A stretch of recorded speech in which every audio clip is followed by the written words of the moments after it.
不会包粽子，那咱就做茄糕。今天跟大家分享最简单的茄糕做法。只要您会蒸米饭，就会做这个茄糕。吃不完还可以封上保鲜膜，放冰箱冷冻，可以保存1到2个月。吃的时候不用解冻，开水上锅蒸10分钟，跟刚做的一样。简单的包一下，像不像小甜点？送朋友是不是也特别有新意？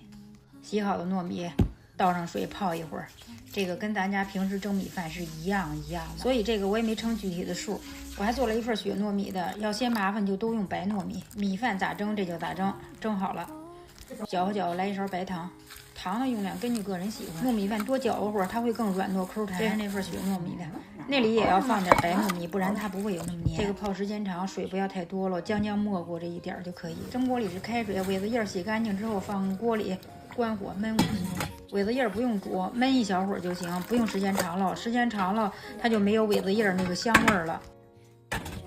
枣上锅蒸一下，苇子叶捞出之后再过一下凉水，糯米饭也蒸好了，搅和搅和，放1勺糖，有炼乳也可以放点炼乳，有奶香味儿。这个也是给它多搅和会儿，越搅越黏。这个雪糯米的还可以当馅儿用，可以做面包、酥饼、蛋月烧的馅儿。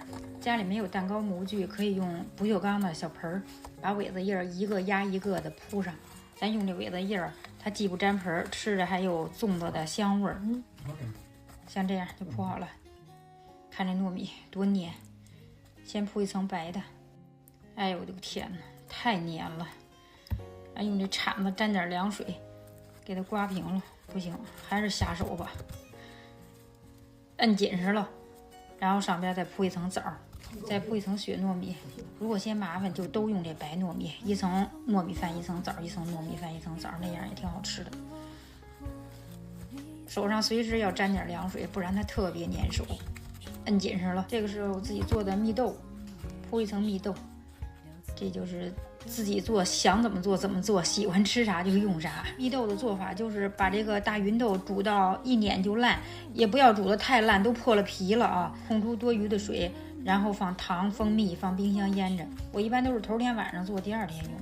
这上面又铺了一层白色的糯米，这是最后一层，上面再放一层枣，最后把苇子叶都折起来。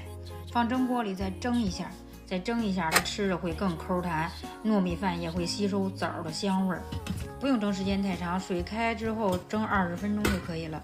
出锅之后再压上点冻的东西，让它自然凉透，压紧实一点，吃着更筋道。我一般都是头天晚上做，放1夜，第2天吃。看看用这个叶特别好脱模，哪儿都不粘，切开就可以吃了，是不是特别简单？这样做是特别黏的，看看有拉丝。咱自己做的每一块都是实打实的用料，软糯香甜又拉丝。包好了放冰箱冷冻，想吃的时候随时蒸，跟新做的一样，也可以送朋友，特别贴心。1份切糕，1份心意。